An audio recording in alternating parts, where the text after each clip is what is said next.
जय हिंद। भारत और इजराइल के बीच इतनी गहरी दोस्ती होने के बावजूद ही जब यूएनओ की सिक्योरिटी काउंसिल में बैठक हुई तो भारत ने इजराइल का साथ न देकर फिलिस्तीन का साथ दिया और कहीं ना कहीं एक बीच बचाव का रास्ता करता अपनाया। क्या इससे भारत और इजराइल के रिश्तों पर कोई असर पड़ेंगे और क्या तुर्की इस्लामिक ऑर्गेनाइजेशन के देश की मध्यस्थता से फिलिस्तीन और इजराइल में संघर्ष विराम कर पाएगा कि नहीं, इसको समझते हैं हम। यूएनओ में जो भारत के राजदूत हैं टी.एस. त्रिमूर्ति, इन्होंने फिलिस्तीन और इजराइल के मुद्दे पर कहा है कि हम किसी भी प्रकार की हिंसा का विरोध करते हैं, चाहे वो हमास द्वारा दागा जा रहा रॉकेट क्यों ना हो, उसमें एक भारतीय की भी मृत्यु हो गई है, वो इसका विरोध करता है। साथ ही इजराइल द्वारा जो नागरिकों के ऊपर जो बम्बार्डमेंट में जो उनकी जान जा रही है, भारत उसका भी विरोध करता है। ये इनका स्टेटमेंट था। साथ ही भारत ने वह स्टेटमेंट दिया जो इजराइल को पसंद नहीं है। भारत ने कहा कि भारत वहां दो राष्ट्र देखना चाहता है, इजराइल भी और फिलिस्तीन भी, जबकि इजराइल का कहना है कि हमारा पूरा है और फिलिस्तीन का, खैर फिलिस्तीन इस मैटर पे अब मान गया है कि हमें थोड़ा सा भी दे दो, क्योंकि उनको तो पूरा भगा दिया। दूसरा, भारत ने कहा कि जो जेरूसलम की पुरानी स्थिति है, यानी यूएनओ के हिसाब से जितना इजराइल ने बाद में ऑक्युपाई किया है, वो पुरानी स्थिति को ही भारत वापस स्थापित करना चाहता है। इस हिसाब से भारत, आप कहेंगे तो फिलिस्तीन के ओर में अपना सुझाव दिया है। इवन मोदी जी के नेतन्याहू के साथ इतनी गहरी दोस्ती अक्सर आप पिक्चर्स इनके देखे होंगे, या फिर मोदी जी जब वहां गए थे तो ये सब काफी गहरी दोस्ती देखने को मिली थी। लेकिन जब तक पीएमओ ऑफिस से इनको फोन नहीं जाएगा, वो ये अपने मन से वहां स्टेटमेंट नहीं दे सकते। और इन्होंने ये नहीं कहा है कि हम फिलिस्तीन का समर्थन करते हैं, इन्होंने स्पष्ट बोला है, वी स्ट्रांगली सपोर्ट फिलिस्तीन। India's strong support to the just Palestinian cause and its unwavering commitment to the two-state solution. I thank you, Mr. President. हमारे आदरणीय अटल बिहारी वाजपेयी जी ने भी फिलिस्तीन का समर्थन किया था और कहा था कि इजराइल को फिलिस्तीन की भूमि लौटा देनी चाहिए। अरबों की जिस जमीन पर इजराइल कब्जा करके बैठा है, वो जमीन उसको खाली करना होगी। आक्रमणकारी आक्रमण के फलों का उपभोग करे, ये हमें अपने संबंध में स्वीकार नहीं है। तो जो नियम हम पर लागू है वो औरों पर भी लागू होगा। अरबों की जमीन खाली होना चाहिए। जो फिलिस्तीन है, उनके फिलिस्तीनी हैं, उनके उचित अधिकारों की प्रस्थापना होना चाहिए।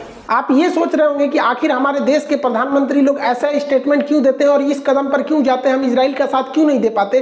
तो इसकी कुछ मजबूरियां हैं, 3-4 मजबूरी, उसको हम लोग आगे समझते हैं। यूएन सिक्योरिटी काउंसिल की बैठक में अमेरिका जो है पूरी तरह से इजराइल का साथ देता हुआ दिखा, जबकि चाइना इस मुद्दे को बहुत पुरजोर तरीके से उठाया था। चाइना ने इस मुद्दे को उठाया यूएन की काउंसिल में, जो वर्चुअल मीटिंग थी, ऑनलाइन मीटिंग थी यहाँ पर, लेकिन अमेरिका ने इस मुद्दे को दबा दिया। अमेरिका कह रहा है कि इजराइल को बदला लेने का, अपनी आत्मरक्षा का पूरा अधिकार है, और इधर इजराइल इस इशारे को समझ गया कि मतलब गाजा पट्टी का पूरी तरह से धो डालो। यहाँ पे चाइना को बहुत बुरा लगा। अब चाइना को भी समझना चाहिए कि हम हिंदुस्तान वालों को भी बुरा लगता है जब अमेरिका और यूरोपीय यूनियन मौलाना मसूद अजहर को आतंकवादी संगठन में घोषित करना चाहती थी, लेकिन चाइना के विरोध की वजह से इसे आतंकवादी संगठन और रेड कॉर्नर नोटिस नहीं जारी कर पाया, जिस वजह से ये लोग पाकिस्तान से इजिली ऑपरेट करते हैं। जब इनके ऊपर आता है तब समझ में आता है कि दूसरे के टांग नहीं लड़ाना चाहिए। फिलिस्तीन और इजराइल के मामले में दुनिया के अलग अलग देशों का अलग अलग रुख है।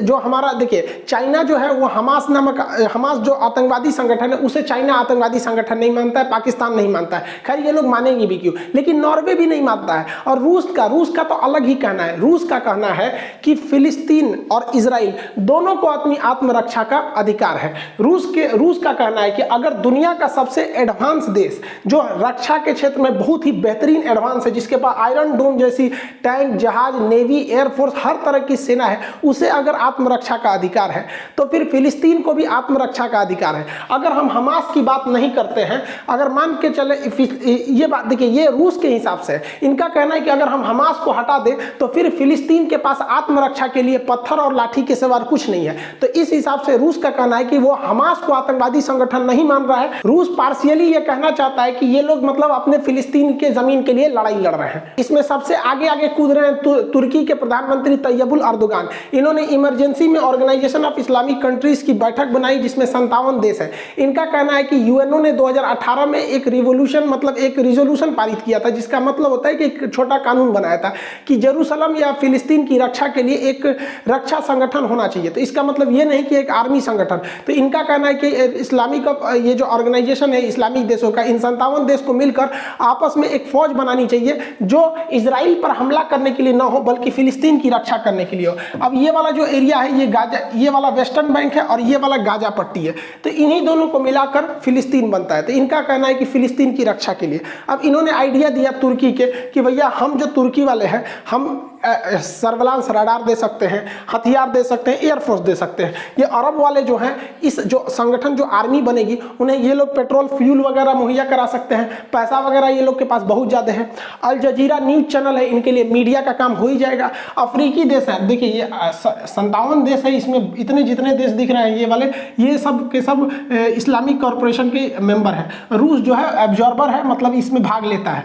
तो इनका कहना है कि हम लोग अफ्रीका के देश से सैनिक बुला लेंगे, तो इनके पास सैनिक हो गया, हथियार हो गया, पैसा हो गया, मीडिया हो गया, और पाकिस्तान है ये वो आतंकवादी प्रोवाइड करा देगा। तो इस हिसाब से इनका कहना है कि हम लोग क्या करेंगे और उस आर्मी को यहाँ डिप्लॉय करेंगे जो कि इससे लड़ाई लड़ सके, फिलिस्तीन की रक्षा कर सके। और इसमें खतरनाक कब होगा, अगर तुर्की के पास जो S-400 है वो वेस्टर्न बैंक या गाजा में डिप्लॉय कर देता है, तो फिर इतना कन्फर्म समझिए कि इजराइल का एक भी जहाज नहीं उड़ सकता है, क्योंकि हम लोग खुद ही रूस से S-400 खरीद रहे हैं जो दुनिया के किसी भी हवाई जहाज को 400 किलोमीटर दूर तक मार देता है। तो ये इजराइल के लिए खतरनाक हो लगेगा, लेकिन ऐसा होने की संभावना बहुत कम दिख रही है, क्योंकि इस्लामिक ऑर्गेनाइजेशन जो है इसमें खुद में आपस में फूट है, क्योंकि तुर्की के खुद के इजराइल के साथ अच्छे संबंध है, बहरीन और कतर के पास भी अच्छे संबंध है, मोरक्को ने भी तुर्की से अच्छा संबंध बना के इससे इजराइल से संबंध बना के रखा है। तो थोड़ा थोड़ा तो इनके में खुद में मतभेद है। कभी कभी इस सिचुएशन को देखकर अजीब सा लगता है।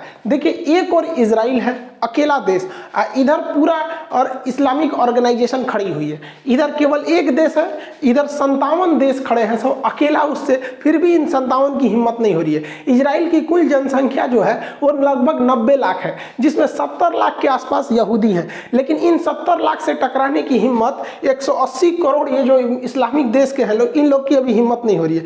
देखिए हुआ क्या कि इन यहूदियों ने ना स्कूल की पढ़ाई पर बहुत ज़्यादा ध्यान दिया, जिस वजह से कहते हैं कि शिक्षा उस शेरनी का दूध है जिसने पिया वो दहाड़ा है, और ये लोगों ने शिक्षा को जरूरत नहीं दिया, मदरसे में रह गए लोग यहाँ पर, इस वजह से ये लोग हो गए। तो ये झुंड में आ रहे हैं लोग और वो अकेले चल रहा है, फिर भी इनकी हिम्मत नहीं है लड़ सकने की। ये हम गारंटी देते हैं, कुछ लोगों को जो फिलिस्तीन समर्थक है उन्हें बुरा लगता होगा। और देखिए बात समझिए, इनकी ये क्या सोचते हैं, इनका सोचना है कि पूरा इजराइल को खत्म कर दो, लड़ के इजराइल को मिटा दो। अच्छा भैया आपको अगर मिटाना है तो देखिए, अगर आपको फिलिस्तीन वालों से इतनी ही हमदर्दी है तो भारत से सीखिए। पाकिस्तान में भी अन्य धर्मों पर अत्याचार होता था, जैसे सिख हो गए, जैन हो गए, हिंदू हो गए, पारसी हो गए इत्यादि। तो भारत ने CAA कानून ला दिया कि जो लोग वहाँ से आना चाहते हैं भारत में आ सकते हैं। तो इन लोगों को भी, अगर इस्लामिक कंट्रीज लोगों को बहुत हमदर्दी है फिलिस्तीनियों से, तो आप लोग भी CAA जैसा एक कानून ला दीजिए। वहाँ से जितने फिलिस्तीनी हैं आप कुछ अपने यहाँ रख लीजिए, कोई कतर में रख लीजिए, दुबई में रख लीजिए, बुर्ज खलीफा पे रख दीजिए, आपके पास तो जगह की कमी नहीं है, पैसा की कमी नहीं, रख लीजिए। और यहाँ से जब सारे फिलिस्तीनी चले जाएंगे तो यहाँ केवल आपका दुश्मन बचेगा इजराइल, तो मार दीजिएगा धबाधब मिसाइल, मार पाएंगे नहीं मार पाएंगे, क्योंकि उन्हें पता है कि ये एक अकेला देश इन सब पर भारी पड़ जाएगा, वहां पे नहीं मार सकते हैं यहाँ पर। लेकिन अभी क्या बहाना मारते हैं पता है, ये जानबूझ के चाहते हैं फिलिस्तीनी वहां मराए सब, क्योंकि उनकी आड़ में ये कहेंगे अरे हम इसलिए नहीं मारते हैं क्योंकि हमारे चचो भूजा न रहते हैं, उन्हों को लग जाएगा।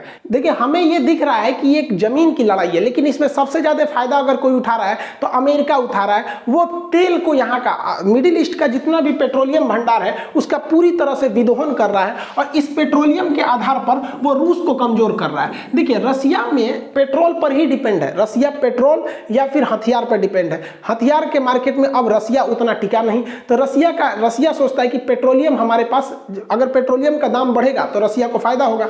लेकिन अमेरिका जानता है कि रसिया के पेट्रोल मार्केट को रोकने के लिए मिडिल ईस्ट जरूरी है, इसलिए वो चाहता है कि मिडिल ईस्ट में अगर शांति रहेगी तो यहाँ पर दिक्कत हो जाएगी, इसलिए यहाँ पर अमेरिका कभी भी शांति स्थापित होने ही नहीं देगा। यहाँ पर हमेशा कभी ISIS होगा, कभी इराक, कभी ये, कभी, ताकि तामझाम यहाँ होते रहे। और इन लोगों को कभी भी अमेरिका रूस के फेवर में जाने नहीं देता है, क्योंकि इन्हें अमेरिका डर दिखाता है इजराइल के माध्यम से। इजराइल कहता है कि भैया अभी हम यहाँ इतने छोटे देश दिख रहे हैं, लेकिन ये मेरा ग्रेटर इजराइल का सपना है, यानी मिस्र को भी ले जाएंगे, सऊदी अरब को, कतर को, इराक को, सीरिया को। ये इसलिए दिखाता है ताकि ये देश डरे रहे और डर के मारे अमेरिका की गुलामी करते रहे। जैसे अमेरिका है जी हजूर, यहाँ पे हम राजा हैं, जी हजूर, यहाँ करते रहे। और और अगर ये मिडिल ईस्ट के देश गलती से भी रूस के फेवर में जाते हैं ना, तो अमेरिका को कुछ नहीं करना है। अमेरिका एक बार इशारा कर देगा इजराइल को कि तुमको जितना धोना है धो दो, ये धो धा के जमीन कब्जा कर लेगा। इजराइल ऐसा देश है जिसने कहा है कि अभी मेरा सीमा जो मतलब मेरे देश की बाउंड्री फिक्स नहीं है,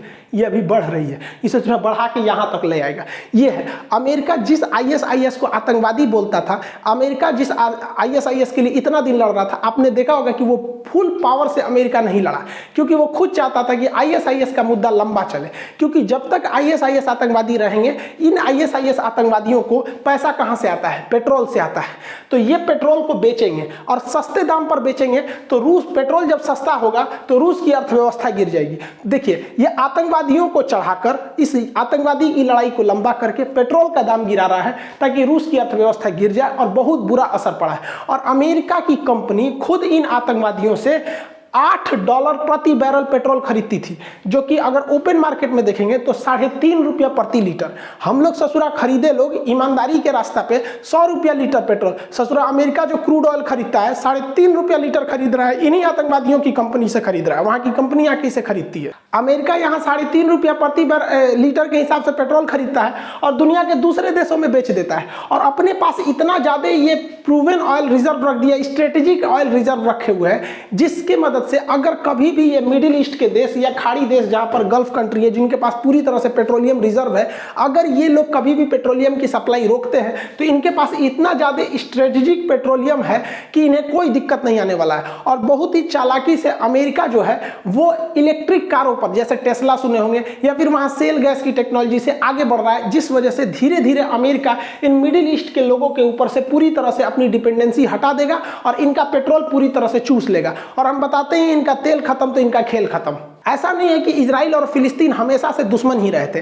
1990 के दशक में ये काफी करीब आ गए थे, और इतना हुआ कि यहाँ के लोगों को नोबेल पुरस्कार तक मिला। देखिए, अगर किसी देश में आपसी संबंध स्थापित करना है, शांति स्थापित करना है, तो केवल पड़ोसी ही कर सकते हैं, क्योंकि पड़ोसी आप नहीं बदल सकते। अटल बिहारी वाजपेयी का कहना था, आप दोस्तों को बदल सकते हैं लेकिन अपने पड़ोसी को नहीं बदल सकते, इसलिए हमें पड़ोसी से अच्छा संबंध बना के रखना चाहिए। अब इजराइल जो है, इजराइल का यहाँ जो पड़ोसी है वो मिस्र है, इंग्लिश में इसे इजिप्ट कहते हैं, मिस्र। तो मिस्र जो था, मिस्र और इजराइल में युद्ध हुआ था। इस युद्ध में इजराइल ने मिस्र के कई भागों पर कब्जा कर लिया था, लेकिन दोनों में शांति स्थापित हुई। इजराइल ने कहा कि हम तुम्हें अब तुम्हारी जमीन लौटा देंगे, बदले में तुम इस बात को स्वीकार करो कि हम भी यहाँ पर एक देश हैं। तो इन दोनों ने स्वीकार किया, और इन समय तक अनवर सादात ये वहाँ के मिस्र के उस समय शासक थे, मतलब इन्हीं के पास सत्ता थी, लेकिन इनको मरवा दिया गया। अभी आप धीरे धीरे समझ जाएंगे कौन मरवा रहा है इनको। सोचिए, जिस इंसान ने शांति स्थापित किया उस इंसान को एसिसिनेट करके प्रधानमंत्री को मरवा दिया गया। उसके बाद देखिए, जो ये वाला जगह है फिलिस्तीन, फिलिस्तीन में एक संगठन है PLO। अब ये संगठन कह रही है कि देखो भैया, इजराइल से कहा कि देखो तुम भी जियो, हमको भी जीने दो, ठीक है, हम जितना में हैं हम ही रह जाते हैं, तुम भी खुश रहो। तो यासिर अराफात जो थे, ये नॉर्वे में बैठक हुआ था, ओस्लो में, नॉर्वे की राजधानी ओस्लो में। तो यासिर अराफात ने इसमें बहुत योगदान किया था। तो फिलिस्तीन के इस नेता की बहुत दुनिया में तारीफ हुई कि अब ये खूनी संघर्ष, मासूमों की जान अब नहीं जाएगी, ना इजराइल से कोई मरेगा ना फिलिस्तीन से कोई मरेगा। देखिए, ऐसा नहीं है कि केवल एक ओर से जान जाती है, इजराइल में भी बहुत लोगों की जान जाती है, लेकिन यासिर अराफात को पोलोनियम नामक जहर देकर मार दिया गया। ये कौन मरवा रहा है अभी आप समझ जाएंगे धीरे धीरे। इसके बाद देखिए, इजराइल के एक प्रधानमंत्री थे जिनका नाम था जितिन रोबिन। इन्होंने बहुत महत्वपूर्ण भूमिका निभाई थी। इन्होंने कहा था कि देखिए, हम इजराइल वाले, हमें रहने के लिए जमीन मिला, हम बहुत खुश हैं। हम ये भी चाहते हैं कि फिलिस्तीन वाले भी खुशी खुशी रहे, तो हम दोनों आपस में समझौता कर लेते कि ये तुम्हारा एरिया, ये हमारा एरिया। उन्होंने एरिया को डिसाइड कर दिया। ये भी इतने बेहतरीन प्रधानमंत्री थे रोबिन, इनको भी मार दिया गया। सोचिए, इजराइल के प्रधानमंत्री जिसके ऊपर एक बम नहीं गिर पाता है, देश का नागरिक सुरक्षित है, उसके प्रधानमंत्री को मार दिया। ये तीनों लोगों को मरवा दिया गया। आप जान के ताज्जुब करेंगे, तीनों को शांति का नोबेल पुरस्कार मिला था। अब कौन मरवाया? देखिए, अगर यहां शांति स्थापित हो गई तो डर खत्म हो जाएगा, लोगों को डर खत्म हो जाएगा, युद्ध नहीं होगा, तो हथियार कौन खरीदेगा? हथियार का मार्केट चौपट होगा। अब आप बताइए, हथियार का सबसे बड़ा व्यापारी कौन है? अब आपको तो समझ में ही आ गया होगा कि लड़ाई असल में पर्दे के सामने चल रही है, जिसे हम और आप देख रहे हैं, और लड़ाई कोई और लगा रहा है। अब होशियार है, समझ सकते हैं लोग। अब भाई कुछ गाइडलाइंस होती है, हम लोग हर बात को खुल के नहीं बता सकते, लेकिन आप समझिए, अंधेरा खत्म तो टॉर्च बंद हो जाएगा बिकना। उसी तरह अगर युद्ध खत्म तो हथियार के सौदागर लोग का व्यापार चौपट हो जाएगा। इतने बेहतर बेहतरीन लोगों को, अब सोचिए इतने पास आ गए थे ये दो दोस्त, जब आपस में ये गले मिलते थे, यहाँ के लोग वहाँ जाते थे यहाँ, लेकिन धीरे धीरे इसमें नफरत घुलता गया और आज स्थिति ऐसी आ गई है कि अब इजराइल और फिलिस्तीन में दूर दूर तक कभी दोस्ती की उम्मीद नहीं दिख रही है। देखिए, इजराइल ने हमारा हमेशा साथ दिया है। कारगिल की लड़ाई में जब जीपीएस टेक्नोलॉजी बंद कर दी गई थी तो हाई प्रेसिशन गाइडेड मिसाइल जो हमें भारत को इजराइल ने ही सप्लाई दिया था। इजराइल ने ही अपना हेरॉन ड्रोन दिया है। इजराइल हमें कई टाइप के स्पाइक बॉम्ब वगैरह को प्रोवाइड करता है। हमारे रडार सिस्टम को बनाने में इजराइल बहुत मदद करता है, खास करके डिफेंस सेक्टर में इजराइल बहुत मदद करता है। लेकिन ऐसा नहीं है कि इजराइल अगर मदद नहीं करता तो हम कारगिल लड़ाई नहीं जीत सकते थे, या इजराइल से बड़ा हमारा साथी नहीं है। हाँ, इजराइल जरूर है कि वो इस युद्ध के माहौल में भी भारत की मदद कर रहा है, लेकिन कारगिल की लड़ाई में उसने बहुत मदद किया था जिसे हम नहीं भूल सकते। लेकिन हमारे अन्य भी दोस्त हैं, जैसे फ्रांस है, रूस है, अमेरिका ने भी बहुत इस हद तक साथ दिया। लेकिन ऐसी हमारी क्या मजबूरी बन रही है जो हम चाह के भी इजराइल का साथ नहीं दे सकते? इसको समझिए। देखिए, हमें जेनेवा कन्वेंशन को भी फॉलो करना है, इंटरनेशनल कोर्ट को भी देखना है, यूएन को भी देखना है। अब कई लोगों में क्या होता है ना, इजराइल फिलिस्तीन में झगड़ा हो रहा है ना, बस इन्हीं दो दोस्त को देख रहे हैं कि ना हम इजराइल के साथ कुछ कर रहे हैं, हम फिलिस्तीन के साथ जो इन साथ कर रहे हैं, हम यहाँ हैं, हम यहाँ हैं। उनको ये नहीं समझ में आ रहा है कि भैया इसके अलावे भी दुनिया में अन्य देश हैं, डिप्लोमेटिक कूटनीतिक असर पड़ता है इसका भी। तो देखिए, इजराइल के साथ हम क्यों नहीं दे सकते? क्योंकि इजराइल वहां पर था नहीं, पहले फिलिस्तीन था, वहां यहूदी लोग रहते थे। देखिए, यहूदी लोग के रहने का मतलब ये नहीं कि वहां देश हो जाएगा। इसका मतलब ये नहीं, कहीं भारतीय रहते हैं तो ऐसा नहीं कह सकते कि उस जगह को आप हिंदुस्तान घोषित कर देंगे। वहां यहूदी रहते थे। एक्चुअली में यहूदियों को ही नहीं पता था कि उनका देश कोई इजराइल हो सकता है। उन्होंने तो 48 में इसका कंसेप्ट लेके आए। जैसे पाकिस्तान कोई देश था क्या? नहीं था।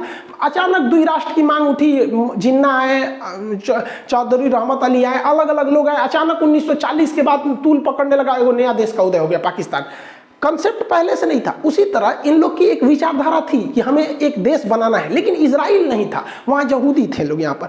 तो एक्चुअली में बाई पेपर अगर देखेंगे तो फिलिस्तीन तो यहाँ पे पेपर के हिसाब से था। तो अगर हम इसको मान लेते हैं कि नहीं, फिलिस्तीन की कब्जा की गई जमीन पर इजराइल का अधिकार है, तो इंटरनेशनल कोर्ट में हम फंस जाएंगे। और फंसाएगा ये हमारा ये चचा, कहेगा कि जब कब्जा किया जमीन इजराइल का हो सकता है तो पीओके कब्जा किया हुआ पाकिस्तान का है, तो ये हमारा हो गया। तो चाइना उधर से कहेगा कि अक्साई चीन हमारा है, हमारा हो गया। तो भारत के कुल क्षेत्र, कश्मीर का 10% अक्साई चीन है, 30% पीओके है। अब इंटरनेशनल कोर्ट में हम लोग फंस जाएंगे लोग। इस हिसाब से अगर हमने समर्थन कर दिया इजराइल का, तो जिंदगी में कभी भी हम लोग तिब्बत का समर्थन नहीं कर पाएंगे, क्योंकि फिर इंटरनेशनल कोर्ट और जेनेवा वगैरह कन्वेंशन में हम लोग को चाइना फंसा देगा। कहेगा कि जब इजराइल ने कब्जा किया तो आपने उसका समर्थन किया क्योंकि वो आपका दोस्त था, और जब हमने तिब्बत पर कब्जा किया 1959 में तो आप हमारा क्यों विरोध कर रहे हैं? इसका मतलब आप फायदा देख के विरोध कर रहे हैं और घाटा देख के कर रहे हैं।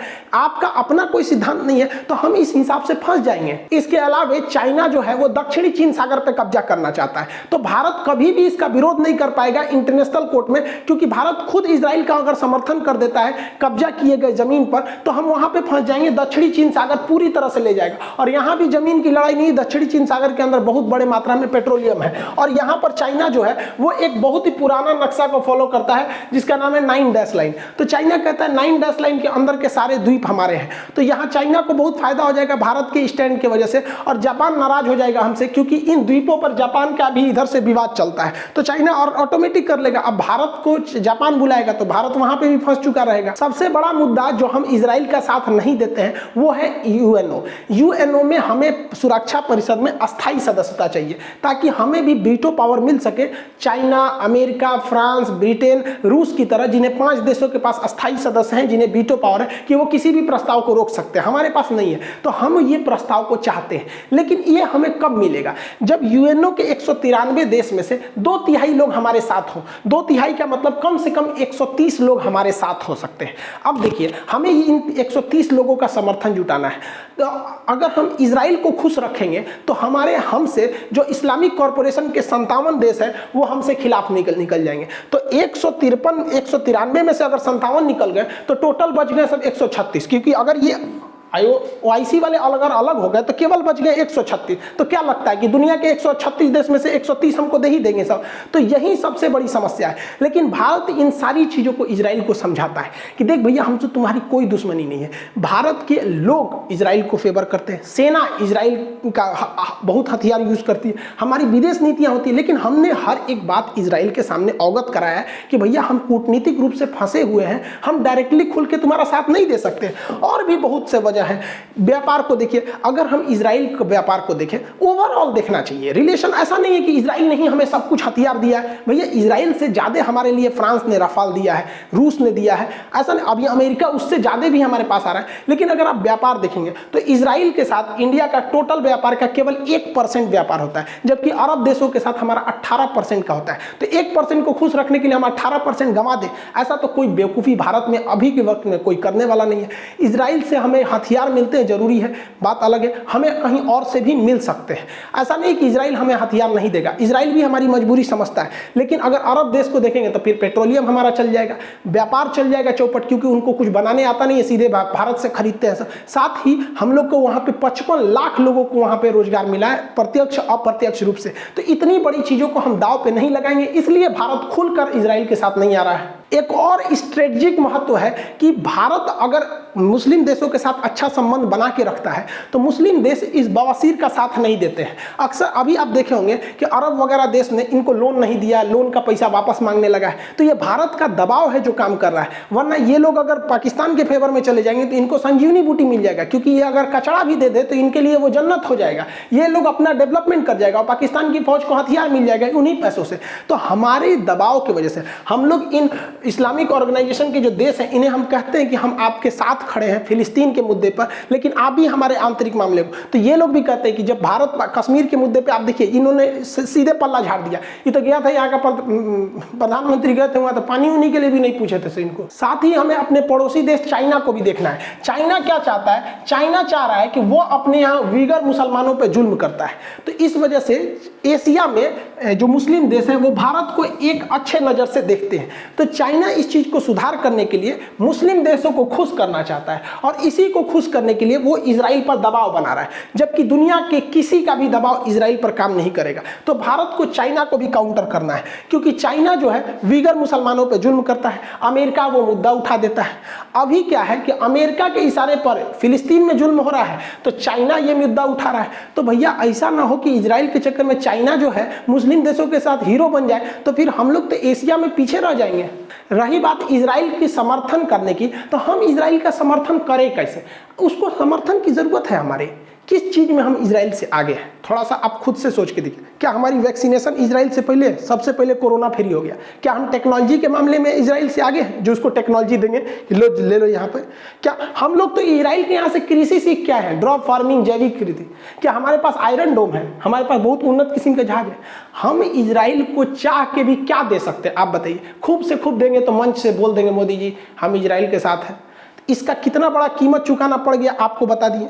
देखिए, एक आम आदमी को बहस करना बहुत इजी होता है कि हम इजराइल के साथ हैं, फिलिस्तीन के साथ हैं, लेकिन जब आप यूपीएससी के मेंस लिखने बैठिएगा और अगर आपका ऑप्शनल सब्जेक्ट पॉलिटी है तो पॉलिटी के साथ साथ आपको इंटरनेशनल रिलेशन रखना ही पड़ेगा। फिर वहाँ आपको हर एस्पेक्ट्स में जवाब देने पड़ेंगे कि इसका हमारा तुर्की के साथ क्या इफेक्ट पड़ेगा और क्या क्या इफेक्ट पड़ेगा। तो ये सारी चीज़ों को देख के रखना है। ऐसा नहीं कि आप कुछ भी बोल सकते हैं। अभी इंडिया में कुछ लोग कह रहे हैं कि भाई मुसलमानों के दबाव में आके भारत सरकार कुछ नहीं कर रही है, ये गलत है। देखिए कैसे बताते हैं, आपको 2 एग्जाम्पल देते हैं। मुसलमानों का भारत सरकार पर कोई दबाव नहीं बन पाता है, क्योंकि अगर दबाव बनता तो जितना चिल्लाया था इन लोगों ने CAA को लेकर, भयानक रैली हुई थी हिंदुस्तान के कोना कोना तक लेके, शाहीन बाग का मामला था, दिल्ली में दंगे फसाद तक हो गए थे। क्या सरकार CAA वापस ले ली? NRC ले ली? नहीं ले ली। ये दिखाता है कि इनका दबाव, मुसलमान लोग का दबाव नहीं काम करता है। अब कुछ लोग कहेंगे कि नहीं इंटरनेशनल पे तो दबाव काम करता है, ये भी गलत है। दूसरे एग्जाम्पल से समझिए, इजराइल का जो वर्तमान विवाद चल रहा है ये विवाद जमीन के लिए है, मेनली धर्म के लिए नहीं है। इसे जानबूझ के धर्म से जोड़ा जा रहा है, जबकि वो केवल जमीन की लड़ाई। लेकिन जो फ्रांस के साथ हो रहा है वो तो केवल और केवल धार्मिक मामला है कि मोहम्मद साहब के जो कार्टून बनाया उस वजह से पूरा दुनिया फ्रांस, मुस्लिम देश फ्रांस के खिलाफ हो गए। तो उस समय अगर भारत पे अगर कोई ये कह रहा है कि नहीं भारत मुसलमानों के दबाव में आ गया, तो उस समय अगर दबाव में आया तो उस समय भी अभी भी दबाव है। लेकिन भारत सरकार ने वहां पर फोन तक किया फ्रांस को कि हम आपके साथ खड़े हैं। काउंटर पार्ट यहाँ पे रक्षा मंत्री से लेकर सबकी बात हुई, तो यहाँ कहाँ इनका दबाव काम किया? वहाँ इजराइल के साथ किसी का दबाव नहीं है। और ऐसा हो ही नहीं सकता है कि भारत में कोई जाति, कोई धर्म विशेष के लोग हमारी विदेश नीतियों को इस तरह से प्रभावित कर देंगे। ये ऐसे अब भाई अब जहाँ कुछ बोलने का मन कर रहा है तो कुछ बोल दीजिए, वो अलग मैटर होता है। लेकिन एक डिप्लोमेटिक तरीके से जिसे विश्व पर आपको पटल पर रखना है, एक तो पढ़ा लिखा लोग का आंसर थोड़ा अलग होना चाहिए। आप फिलिस्तीनियों की भावना को समझिए, उनके साथ क्या बीत रहा है। वो 100% पे थे 1947 से पहले, अभी 12% से भी नीचे घट गए हैं। ये जो दांत चियार रही है ना, ये बहुत खतरनाक है बुढ़िया। इस ससुरी सब क्या क्या लंदन में बैठ के करते हैं सर, आप थोड़ा समझिए। हम अखंड भारत थे, म्यांमार से शुरू होकर अफगानिस्तान तक जाते थे। इन लोगों ने जो बहुत होशियार बन रहा है सर, अभी तो इंग्लैंड का नाम ही नहीं आ रहा है, शांति से बैठा है लंदन ब्रिज पे बैठ के सोच रहा समुंदर के किनारे, क्या क्या तांडव मचा के गए सर। पूरी एशिया की बर्बादी इन्हीं सब की देन है। 1876 में अफगानिस्तान अलग कर दिए सब हमसे, 1904 में नेपाल तोड़ दिया सब, 1906 में भूटान तोड़ दिया सब, 1907 में तिब्बत तोड़ दिया सब। शंकर जी का जो कैलाश पर्वत मानसरोवर चल गया, तिब्बत में चाइना कब्जा कर लिया। का शंकर जी उधर थोड़े थे, हमारे अखंड भारत में थे वहाँ पे। 1935 में श्रीलंका तोड़ दिया सब, 35 के नियम के तहत ही 37 में म्यांमार को तोड़ दिया सब, 47 में पाकिस्तान चल गया, 1972 में बांग्लादेश हो गया। हम लोग सिमट के रह गई है। तो जो सेंटिमेंट्स हमारे साथ है वही इनके साथ है। हम हिंदुस्तानी नहीं चाहते हैं कि हमारा अखंड भारत हो जाए, तो वही है। इस ससुरे लोग पर्दा के पीछे देखिए, इन लोग का एक ही उद्देश्य है, दुनिया में अशांति रहो। जब तक मार होगा तब तक दबंग लोग की बहुत भलाई होगी। इन लोग का हथियार बिकेगा, आपस में लड़ा जड़ा के एगो कहेगा कि तू अमेरिका के फेवर में चल जाएगा, ब्रिटेन के फेवर में चल जाएगा, दोनों में बंदरबाट हो जाएगा। यहाँ फिलिस्तीन की भी बहुत बड़ी गलती है। देखिए, फिलिस्तीन वाले लोगों ने अपनी जमीन यहूदियों को बेची थी, तो भैया जब बेचे थे तो अभी का लात नहीं खाओगे वहाँ पे। दूसरा हमास जो है इंटरनेशनल, देखिए इजराइल कभी भी डायरेक्ट हमला नहीं करेगा, लेकिन इजराइल बहुत होशियार है। ऐसा जगह पहुंचेगा कि आप उद्विदा का हमला करेंगे, जहां हमला करेंगे हमास, तो ऐसा पहुंचेगा कि पानी नहीं मांगेंगे। देख रहे हैं ना, दौड़ा दौड़ा मार रहा है। अल जजीरा का बिल्डिंग उड़ा दिया, वहां पे तो एक होटल था उसको उड़ा दिया, वहां पे बड़े बड़े बिल्डिंग्स को तहस नहस कर दिया। और ये अच्छे से मारता है, डर पैदा कर करके मारता है। इसका काम क्या है, आपको उकसाएगा, यहाँ पर फिलिस्तीन के लोगों को उकसाएगा, और हमला करने से पहले ना बोल देता है कि हम 2 घंटा बाद हमला करेंगे। अब जरा आप अपने दिमाग से सोचिए, अगर कह दीजिएगा कि हम इस बिल्डिंग में 2 घंटे बाद हमला करेंगे, बाकी लोग खाली हो जाओ, तो क्या हमास के आतंकवादी बैठेंगे सर? अरे यार तुम लोग जाओ, लोग हमको मरने दो, 2 घंटा बाद मिसाइल गिरे। अरे वो भी भाग जाते हैं, सब भाग जाते हैं सब। खुद अमेरिका और इजराइल चाहते हैं कि ये मामला लंबा चले ताकि अरब देश हमसे दहशत में रहे यहाँ पे। लेकिन इन लोग को क्या समझ में आता है? इन लोगों ने जो यूएनओ की बात को इग्नोर किया था, यूएनओ इन लोग को यहाँ पर ज़मीन दिया था 1947 में, इन लोग को ज़मीन दिया था, लेकिन इन लोग को लगा कि ना हमारा पूरा फिलिस्तीन चाहिए, ले लो पूरा फिलिस्तीनियों से भगा देगा। कुछ लोग कह रहे हैं कि फिलिस्तीन पर जुल्म हो रहा है, इंसानियत कहाँ गई? भैया इंसानियत अफगानिस्तान में कहाँ गई थी, जहाँ महात्मा बुद्ध की इतनी बड़ी मूर्ति को तोड़कर तालिबान वालों ने खाली कर दिया था, वहाँ इंसानियत नहीं दिखा था। लोग कह रहे हैं कि इजराइल के हमले में मासूम लोगों की भी जान जा रही है। 9/11 का जब हमला अमेरिका में हुआ था ना, तो इस बिल्डिंग में ड्यूटी कर रहे बेचारे लोगों की कोई गलती नहीं थी, उन लोगों की भी यहाँ पे कोई गलती नहीं थी। और जो लोग कहते हैं मासूम जल रहे हैं, जब हमास रॉकेट मारता है ना, तो उसके रॉकेट में कोई गाइडेंस सिस्टम नहीं रहता है, कहाँ जाके गिरेगा ये हमास को भी नहीं पता है। और अगर आयरन डोम इजराइल के पास नहीं रहता ना, तो इजराइल आज के समय में उसकी जनसंख्या आधी कर दिए रहते सब ये हमास वाले। तो अजीब बात करते हैं, युद्ध में इंसानियत देखेंगे। बहुत इंसानियत देखना है तो बोलिए ना अजरबैजान को कि नागोर्नो कराबाख से वापस आ जाए। अभी हाथ छोड़िए ना, नागोर्नो कराबाख को जीतने के बाद अभी और ये आर्मेनिया का जगह कब्जा कर लिया है, तो यहाँ तो नहीं बोल सकते हैं क्योंकि अजरबैजान आपके ग्रुप का है। तो आप एक स्टैंड पे रहिए। अगर इंसानियत देखना है तो केवल फिलिस्तीन में नहीं, पूरी दुनिया में देखिए, और नहीं देखना है तो फिर आप भी कुछ आइए। और इजराइल जो है विरोधी लोग को तो उठने ही नहीं देता है। फिलिस्तीन का 2 हिस्सा, यहाँ पर जो है गाजा पट्टी, ये है वेस्टर्न बैंक। वेस्टर्न बैंक में तो शांति रहती है, यहाँ युद्ध वगैरह नहीं होता, ये लोग शांतिपूर्ण तरीके से मतलब पॉलिटिकली मांग करते हैं। यहाँ पर हमास है, बहुत खतरनाक आतंकवादी संगठन है। और सीरिया में यहाँ गोलान की पहाड़ियाँ हैं। इस सीरिया की इस गोलान पहाड़ी के पास पैलेस्टीनियन इस्लामिक जिहाद नाम का एक आतंकवादी संगठन, इस ससुरा आजकल इधर से बम मार रहा था, और ये हमास वाले इधर से मार रहे थे सर। इजराइल को ये सब खिलौना समझा था सर। इजराइल मारा इसको भी उधिया दिया, और इजराइल मारा इसको भी उधिया दिया। इजराइल ने दोनों ओर से उधिया के साफ कर दिया। अब बेंयामीन नेतन्याहू कह रहे हैं कि अभी ये धोआई अभी लंबा चलने वाला है। अब भाई फिलिस्तीन और इजराइल का मामला समझ में आ गया। इसमें मेन समस्या ये है कि फिलिस्तीन में जो लोग मार करना चाहते हैं उनका कहना है कि पूरा इजराइल मिटा के हम फिलिस्तीन लेंगे, जो भी गलत बात है। और इजराइल में भी जो बहुत ज़्यादा मतलब उग्र विचारधारा के लोग हैं, उनका कहना है कि नहीं पूरा फिलिस्तीन मिटा के हम पूरा इजराइल बनाएंगे। दोनों गलत है। भारत की जो प्रस्ताव है वो सही है कि हम 2 राष्ट्रों की मांग करते हैं। हमारे मोदी जी भी ऐसे बेवकूफ़ नहीं है जो ऐसे कह देंगे इजराइल का साथ छोड़ देंगे। तो आप समझिए, हमारी सरकार जो डिसीजन लेती है सोच समझ के लेती है। आप समझे होंगे कि हमारी क्या क्या मजबूरी है। हम अपनी 10 घाटा सह के किसी एक को नहीं खुश रख सकते। देहात में कहावत कहा जाता है, गज पाने के चक्कर में पूरा थान नहीं खो देना चाहिए। आपको कभी भी नज़दीक के फायदा को नहीं देखना चाहिए, बल्कि दूर के घाटे से अवगत होना चाहिए। तो भारत सरकार इजराइल को खुश करके नज़दीक का फायदा नहीं देख रही है, बल्कि दूर का घाटा से अवगत हो रही है। आप पढ़े लिखे हैं, पढ़े लिखे की तरह सोचिए। आई होप आप इसे समझे होंगे। हमारा तो माथा चकरा गया ससुरा समझाते समझाते, क्या बताएंगे। मिलेंगे नेक्स्ट क्लास में। जय हिंद।